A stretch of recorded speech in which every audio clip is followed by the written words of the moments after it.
ஒரு ஏழை விவசாயி ஒரு வயதான பிச்சைக்காரரை பார்ப்பாரு. அவர் சாப்பாட்டுக்கு உணவு இல்லாமல் உடல்நிலை ஆரோக்கியம் இல்லாமல் இருப்பார். உடனே அவரை வீட்டுக்கு அழைச்சிட்டு வந்து அவருக்கு 3 வேளையும் சாப்பாடு கொடுத்து, அவர் மருந்துகள்லாம் வாங்கி கொடுத்து அவருக்கு ஹெல்ப் பண்ணிகிட்ருப்பார்.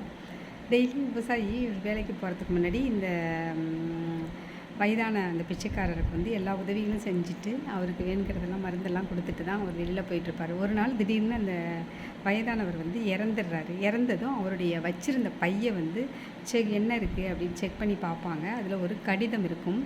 எனக்கு இவ்வளோ பொற்காசுகள் நான் வச்சுருக்கேன். அது எந்த இடத்துல இருக்குது, அதை என்னை யார் வச்சு பார்த்துக்கிறாங்களோ அவங்களுக்கு தான் இது போய் சேரணும். அதனால் அப்படின்னு சொல்லி எழுதியிருக்கும்.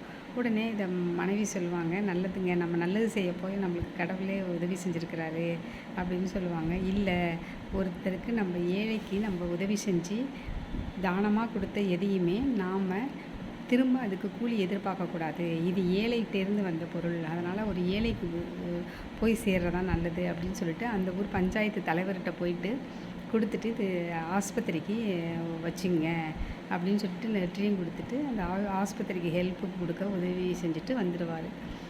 இப்படி தாங்க இந்த கதை. நாம் ஒருத்தருக்கு ஹெல்ப் பண்ணிட்டோம்னா அதை பலன் எதிர்பாராமல் உதவி செய்யணும். பலன் எதிர்பார்த்து உதவி செஞ்சோம்னா அதுக்கு பேர் உதவியே இல்லைங்க. இந்த கதை உங்களுக்கு பிடிச்சிருக்கும்னு நினைக்கிறேன். நன்றி, வணக்கம்.